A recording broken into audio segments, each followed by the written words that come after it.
नमस्कार, मी शिरीष रामचंद्र पटवर्धन, स्वरूपवर्धिनी संस्थेचा उपाध्यक्ष म्हणून काम पाहतो। आज तुषार रंजनकर सरांच्यामुळे शंकरराव पाटील चॅरिटेबल ट्रस्टचं काम प्रत्यक्ष येऊन पाहण्याची संधी मिळाली। ही संधी त्यांनी उपलब्ध करून दिल्याबद्दल त्यांना पहिल्यांदा मनापासून धन्यवाद। या ट्रस्टच्या मार्फत ज्या ज्या प्रकारचे उपक्रम कार्यक्रम चालवले जातात ते पाहत असताना एका बाजूला स्वरूपवर्धिनी करत असलेले उपक्रम प्रयोग हे डोळ्यासमोर येत होते आणि दुसरीकडे साम्यस्थळं बघत असतानाच त्यातली काही वैशिष्ट्य पण डोळ्यासमोर येत होती।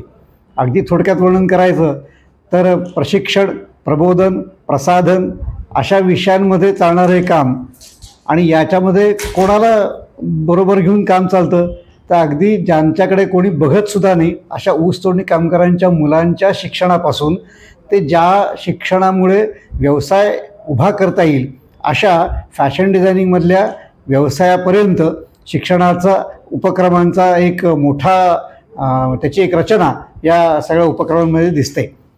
मुख्यतः याचं सूत्र जे आहे की उपेक्षितांना बरोबर घेऊन ज्यांच्याकडे काही आहे त्यांना बरोबर या कामात उभं करण्यासाठी चाललेले प्रयत्न, ज्यांच्यावरती प्रयोग केले त्यांनीच हे काम पुढे नेणं यासाठी असलेला आग्रह, हे सगळे मुद्दे मला असं वाटतं स्वरूपवर्धिनी जे काम करते की ज्यांच्यासाठी काम सुरू झालं त्यांनीच तो विषय पुढे न्यायचा।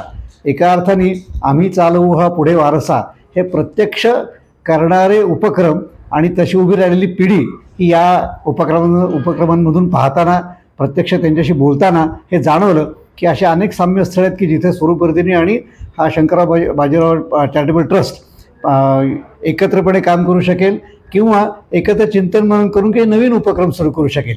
त्यामुळे अशा सहप्रवासासाठीच्या अनेक जागा या भेटीतनं अनुभवता आल्या आणि असं वाटतंय की यापुढे एकत्र काही उपक्रमातनं निश्चित वाटचाल पुढे नेता येईल।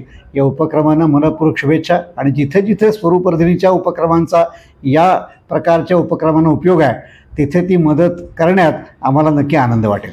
धन्यवाद।